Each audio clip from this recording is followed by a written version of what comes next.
Absolutely not. Don't talk to my man. We all saw the show. You are the villain. Don't come over here trying to tell us some bull.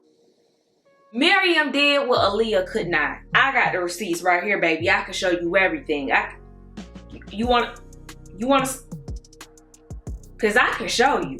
And that's just facts. I don't want to see no more Uche. You are not your brother's keeper.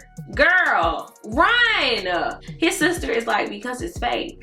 Are we not seeing the same thing here? What is up? It's your girl Lex. Welcome back to my channel if you guys are returning. And if you're new, welcome home, girl. Go ahead and get comfortable because we are getting into episodes 8 and 9 of season 5, Love is Blind. Now, we have come a very, very long way from the beginning of season 5. So if you have been sticking in here with us, dissecting it, breaking it down, going through this mess together, thank you. Thank you so much for watching. Thank you so much for coming back. Thank you for being here, period. Okay? And if you guys are new, you need to go back to episode 1. So what I'm gonna do for you, I'm gonna link that card right up there. It has the whole playlist, baby. You could start from episode 1. I'll break the whole thing down for you so you can get caught up before you jump into here. Because, baby, we wrapping it up. We close to the end. But you can't just jump in there. You know what I'm saying? You got to get your feet wet first. So go ahead, click that card. Go watch that. Get caught up. Come back here. The people will tell you we ain't going nowhere. Okay, now that you're all caught up and you know what's going on, we can go ahead and jump into this tea. Now, as you know, the last time we were here, shit was popping off, okay? Things were hitting the fan. Uche done turned everything upside down. It's a mess. So you know how we like to do. We not even gonna waste no time. Let's go ahead and get into it.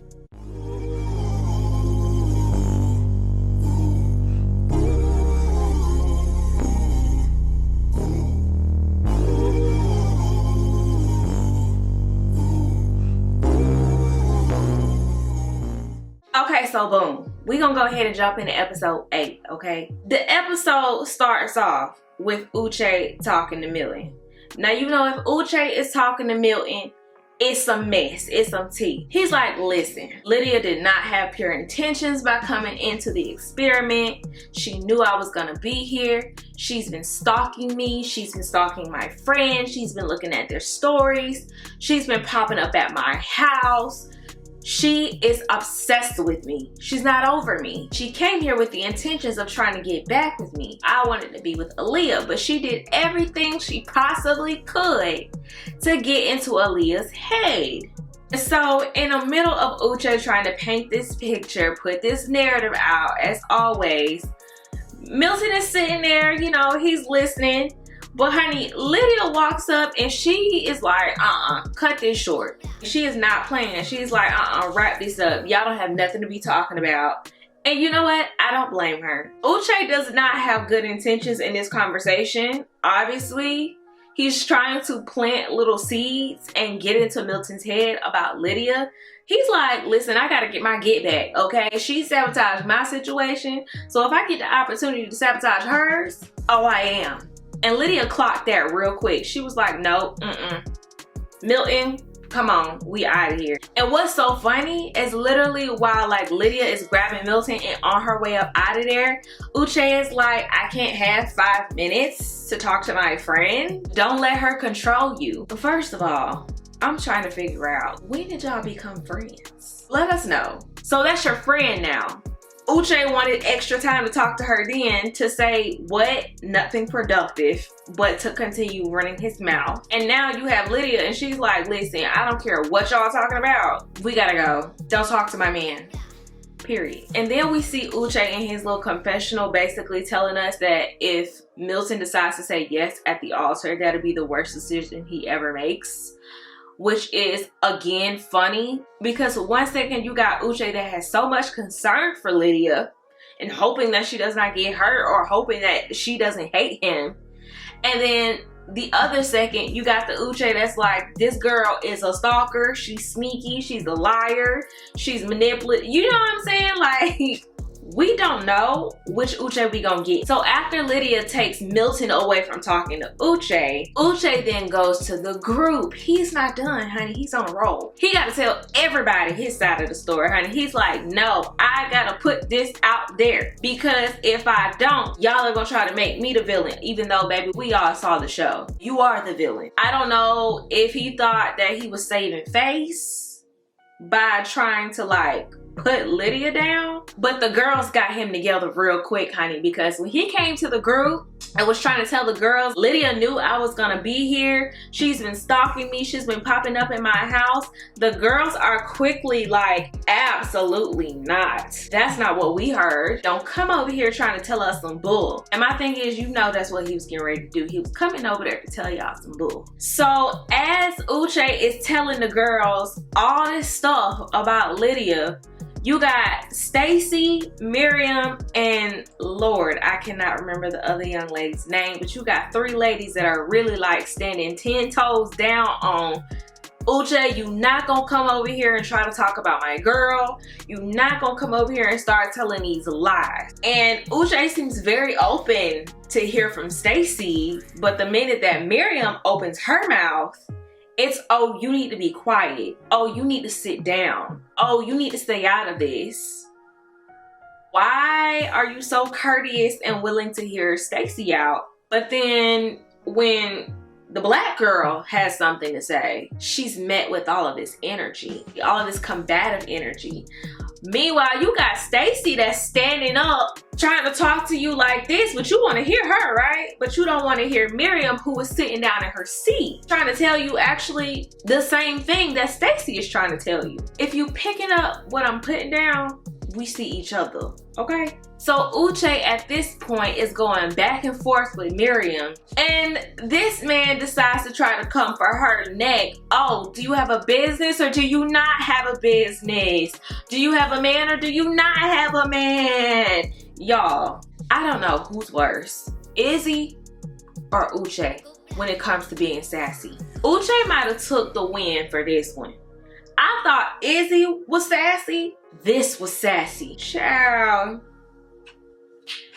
The way that Miriam got her ass up and read this man for filth, okay? There was nobody on this show that was gonna put Uche in his place the way Miriam did. And you know what? I'm glad she did, because somebody needed to get him together. Somebody needed to put him in his place and let him know, no, you can't talk to women like that. No, you can't be condescending. No, you can't be manipulative over here. And no, I'm not crying. I can stand 10 toes on what I feel and think and say. But you know what? Miriam did what Aaliyah could not. Y'all, Uche could not take somebody calling him out on his shit. I guess it just got too much for him. And he was like, you know, let me get up out of here. Uche walks away, obviously, because he cannot handle being called out, especially by a black woman. So Uche dismisses himself. The girls' reactions are like priceless. Girl, wait, hold up. You're a stalker. He's a cheater. Aaliyah got played. This is too much. Everybody don't know how to take it. And baby girl, we don't know how to take it either. Okay? Y'all keep dropping bombs left and right. We didn't expect this. So after Uche decides to walk off and dismiss himself because he cannot take anybody checking him, Milton decides to go back and talk to Uche. Now Lydia girl, I thought you had this under wraps. I thought you got your man up out of there. But I guess, you know, Milton was like, no, 2 grown men need to talk, okay? Let the men talk. Let me handle this. I got it. Don't worry about it. Uche is sticking to his story. So much so that he even goes out of his way to try to show him the receipts. He's like, listen, I got the receipts right here, baby. I can show you everything. You want to, because I can show you. Milton is like, no, thank you. I'm good. You have your perspective. She has her perspective. And, you know, your perspective is your reality and her perspective is her reality. And Uche is like, yo, I hear you, but I would be a bad friend if I didn't tell you this. Like, she planned to be here with me because she couldn't let me go. Y'all, Uche think he's really that much of a catch that someone would actually want to follow him or stalk him and be on the show that he's on. Baby, you not all that. And my thing is this, if I can have you in real life, why am I going out of my way to be on a show with you? Especially if I'm such a stalker, I'm such this, I'm such that, and you keep dealing with me on and off. I obviously can have you in real life. I don't need a reality TV show to get you, baby. And that's just facts. But we gonna go with the narrative that you keep trying to paint, Uche. Y'all, Milton is hilarious. Like, he's a kiki. He started breaking this down into math. He's like, listen, 2 + 2 = 4. And baby, I'm 4. You keep getting 5, but I'm 4. Me and you, we not the same. I make sense, you don't make sense. So I got this. Don't worry about what's going on over here. The math is mathing over here. And I just want to say kudos to Milton. For one, he did a great job at composing himself because Uche deserves somebody to really get in his ass, for real. But 2, he did a phenomenal job at having his woman's back. Not once did he try to question her on this. Not once did he try to feed into what Uche had to say about her. He had his woman's back. And whatever picture that Uche was trying to paint, yeah, Milton shut that down. He's like, I hear you, but we good. And you know, after Milton finishes having that conversation with Uche, he goes to console his woman, as he should. I don't know how he got here.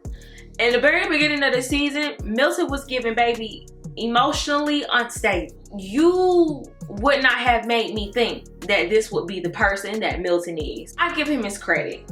And not only did he hold his own, but he held his woman down too. Shout out to Milton. So after that whole debacle, we got a whole nother debacle over here.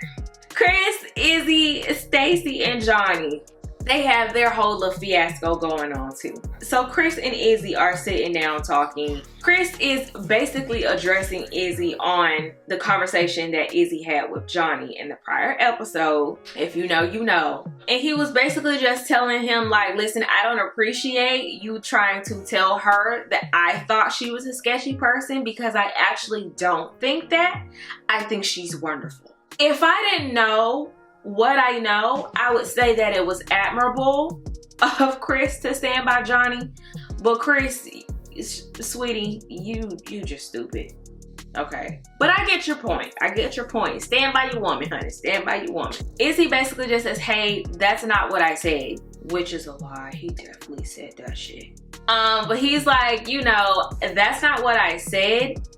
I'm very much so happy for you guys. I want you to be happy. He just doesn't think that the way Johnny went about the situation was okay. Izzy even drops this bomb that like, yo, this girl told me that she loved me 4 times in the pods. I never said it back. And Chris is like, she told you that? Yeah, I didn't get that information. And it's like, Chris, of course you did. It's Johnny. Johnny is gonna tell you what she need to tell you to secure the bag. She's trying to make it up to you. So yeah, it's probably in her best interest to leave some things out, which goes back to Johnny is sketchy. But I digress. In the middle of Chris and Izzy having their conversation, Stacy walks up. And she did not realize that they were actually talking about Johnny at that time. So Chris is still trying to, you know, address the situation, ask questions, get more clarity. And Stacy's like, well, I was trying to get away from the drama over there, but now I see that I'm walking into this conversation. In the middle of those 3 individuals having a conversation, Johnny comes up and she's like, what's going on over here? Like, whatever they're telling you, it's lies. First of all, I love how Johnny talks. So, you know, obviously, Johnny coming in the situation, she's like, y'all can tell him whatever y'all want to tell him, but it's not the truth. I've told him the truth. I've told everyone the truth. So stop trying to make me be this person. Child, Stacy and Izzy just think that Johnny is full of shit and they get sick of her and walk off. So after they have this conversation, Stacy and Izzy go home. And of course, in Izzy's typical fashion, being messy and sassy, honey, he is still talking about Johnny and Chris. And Stacy, for the life of her, cannot understand why he cares so much. Izzy is like, listen, that's my friend. I'm trying to look out for him. I'm just trying to make sure he's good. Stacy is like, I don't understand why you're trying to look out for Chris. He's a grown man. He can handle himself.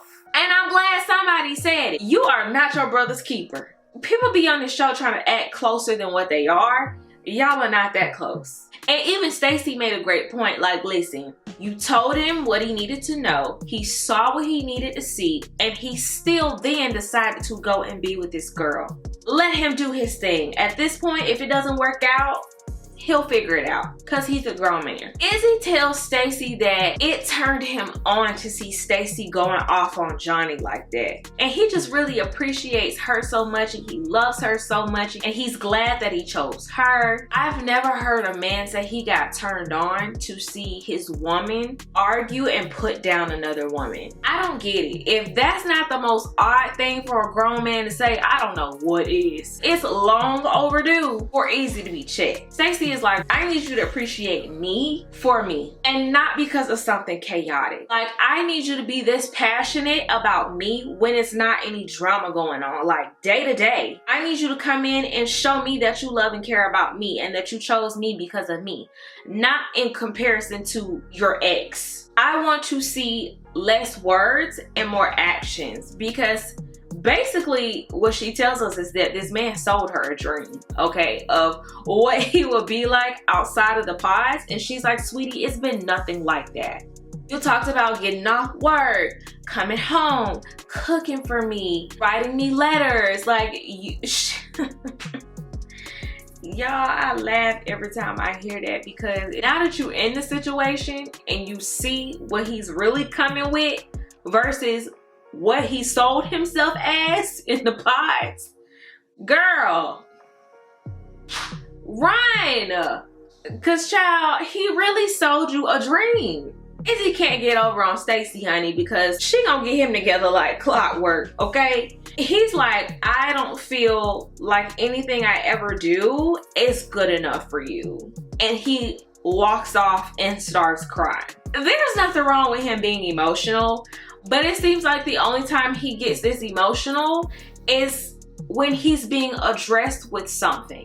He takes his emotions and he's like, in this moment, the only way I can get out of this is if I make myself be this sad, crying person. Basically turns himself into somebody who needs sympathy. So later in the episode, we do see Stacy and Izzy again. You know, Izzy goes to Stacy's job to talk to her. He seems to just want to clear the air, let her know, like, listen, it just kind of caught me off guard.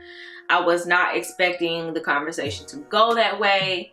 And he kind of just felt unappreciated, which is funny because if I remember correctly, Stacy felt unappreciated too. It seems that Stacy just wants to figure out if he's really this guy that he paints himself to be, which is like, girl, well, you're kind of seeing it for yourself that he's not. I mean, am I right? Are we not seeing the same thing here? You know, the same way you called him out about not reciprocating the energy that you've been giving. You come home, you cook, you cater to him. What has he done for you? He couldn't even answer that question. So it's like, girl, let's be real. She basically tells him straight up, I'm trying to figure out if you are the guy that you say that you are. Because so far, it's not giving that. But again, I'm just not seeing resolve within. Like, yes, they do talk about it, but there's really never a middle ground that's being met. One thing they seem to be consistent about is, listen, when things hit the fan, I want somebody that's not gonna leave.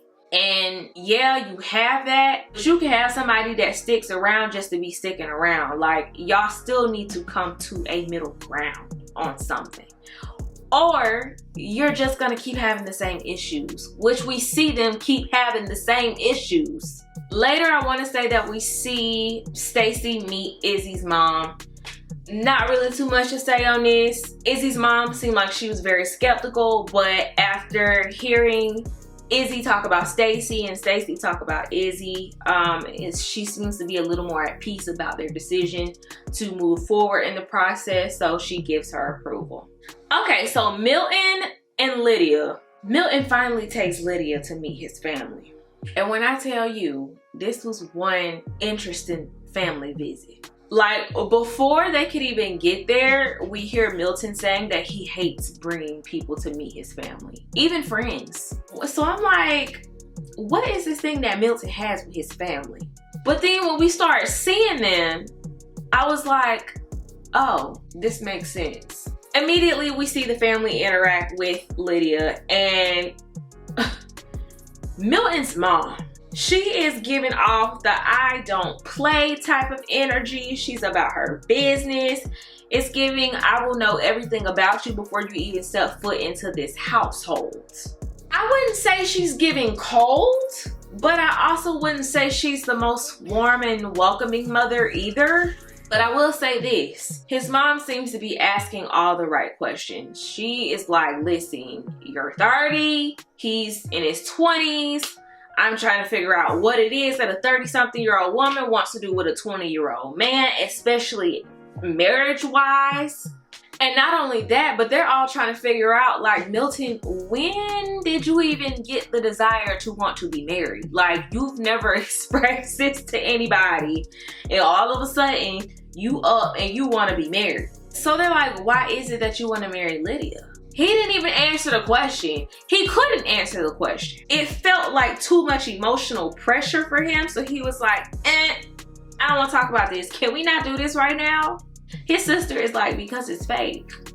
I don't know. I think at this point, I do feel as though Milton has emotions and feelings for Lydia. I'm just not sold on him wanting to be married and then married to Lydia. You know what I'm saying? It seemed like they were more so questioning whether Milton was ready than Lydia. And to me, honey, that says a lot.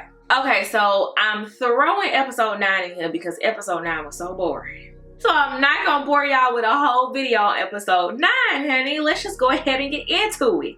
They start off the episode getting their marriage certificates, which I don't know. I don't know the process of getting married, obviously, because I'm not married. But like, I don't understand in this particular situation why you would get a marriage certificate and you don't even know if you're gonna say yes or no to this person at the altar.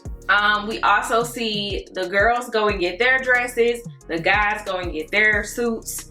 Again, boring, don't really care. So Stacy and Izzy go on this really nice date, and it's nice. I'm talking private jet, private dinner on the tarmac. Is that what that's called? Yeah, really nice. Like, Izzy obviously put some thought into this. He's like, listen, I know she likes jets. I know she likes nice dinners.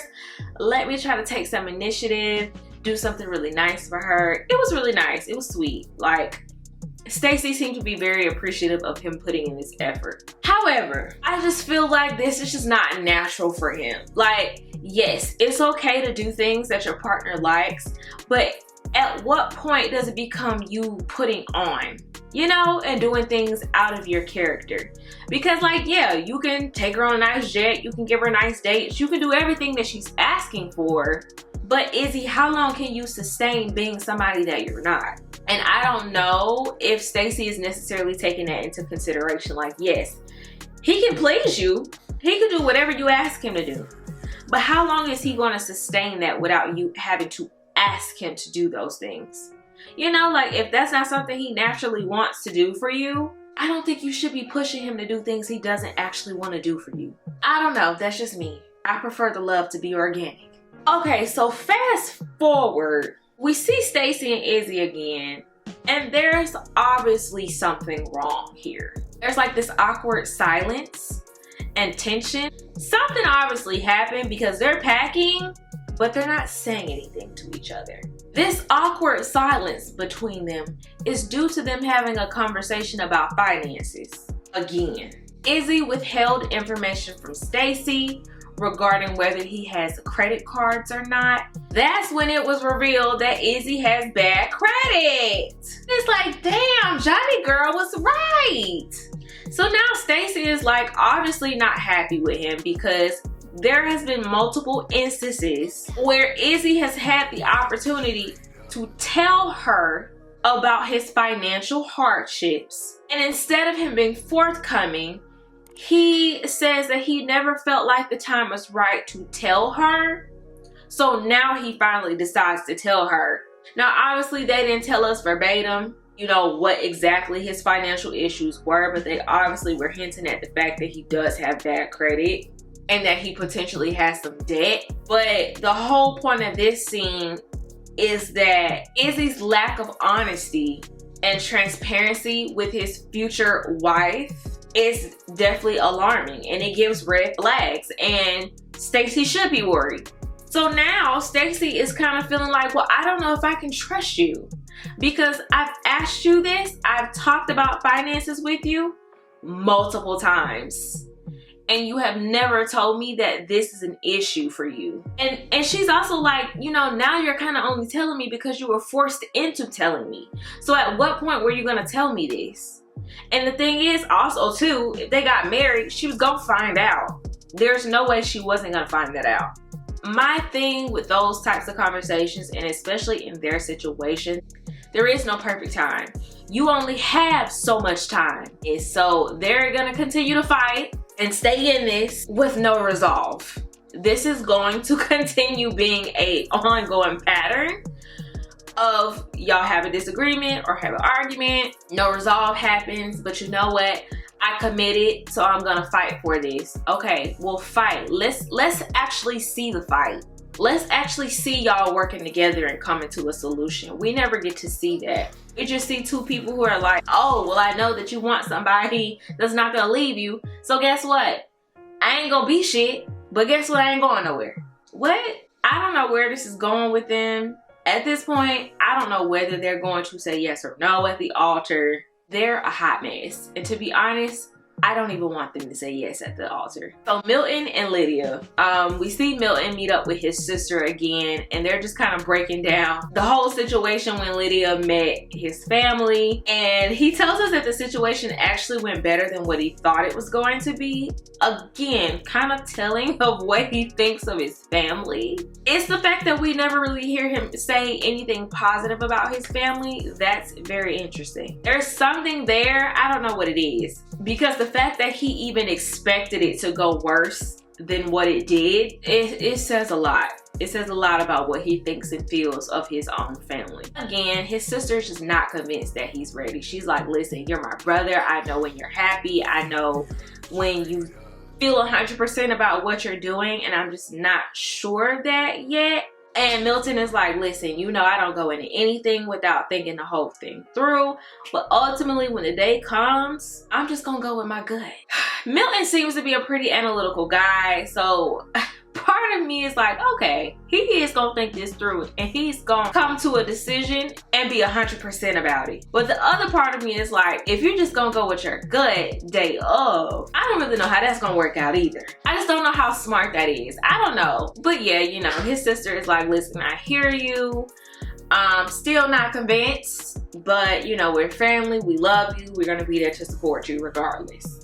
Cool. So then we kind of shift to seeing Milton and Lydia on this date in a museum. Milton basically kind of just starts telling Lydia like, listen, you've kind of changed a little bit from the pause. Like, I don't really feel like you're exactly who you were from the pause. Like, you just seem more angry. And Lydia's like, well, why do you think that is? Like, you obviously do things to upset me. And if you've been around, you know that Milton and Lydia have roommate issues. Like, cleaning up after yourself, putting dirty clothes away, those types of things. Like, they have roommate issues. Not only that, but being that there's an age difference, there's also this mother-son dynamic kind of going on. And I think Lydia's just sick of it. So yeah, she is probably a little more upset on a day-to-day because she has to be somebody's parent, even though this is supposed to be her man. But Milton basically goes on to tell her, like, I don't even feel like I can 100% express myself to you because I'm worried about how you're gonna react. Like, you're gonna get emotional, you're gonna get defensive, and now I kind of feel like I have to tiptoe around you when it comes to how I feel and what I want to say. And he also tells her, like, listen, I really want you to work on how you address things, being so emotional about things. He's sick of hearing about Uche. He tells her like, listen, I support you, but I don't really like how you handled that situation. Now, how he told her was a little off-putting, I'm not gonna lie. I don't know, I see both sides here, because could Lydia use a little work on being a little less emotional? Absolutely. But could Milton use a little work on being more in tune with his emotions? Absolutely. So I don't know, it seems like they could both learn a little something from each other here. Lydia has to get up and take a moment and, you know, recompose herself and come back, and, you know, they were able to sarcastically apologize to each other. Nevertheless, they did apologize to each other. You know, again, just let each other know like, hey, I love you, I hear you, we're in this thing. And yeah, that's how episode 9 ended. Yeah, like I said, episode 9 wasn't really hitting on much, so I was like, just throw that in there. Episode 8, I don't want to see no more Uche. I low-key heard in the streets that he was not gonna be at the reunion. I'm okay with that. I'm gonna talk shit about it, but I'm okay with that. All right, y'all, that is gonna be the end of this video. Don't forget to like the video if you like this video. Drop down in the comments, let me know what you guys think. Do you think Stacy and Izzy are gonna be able to see this through? Is he wrong for withholding information about his credit score, honey? Could Lydia have been a little less emotional when it came to the whole Uche situation? And is Milton right for telling her that she needs to work on her emotions? Drop down in the comments to let me know. Also, we are coming to the end of this season, so it's time to figure out what we're reviewing next. I have something in mind, but let me know in the comments what you guys want me to review next. Again, thank you so much for sticking around to the end of this video. Subscribe if you want to see more videos like this from me. And I will see you guys in the next one. Bye.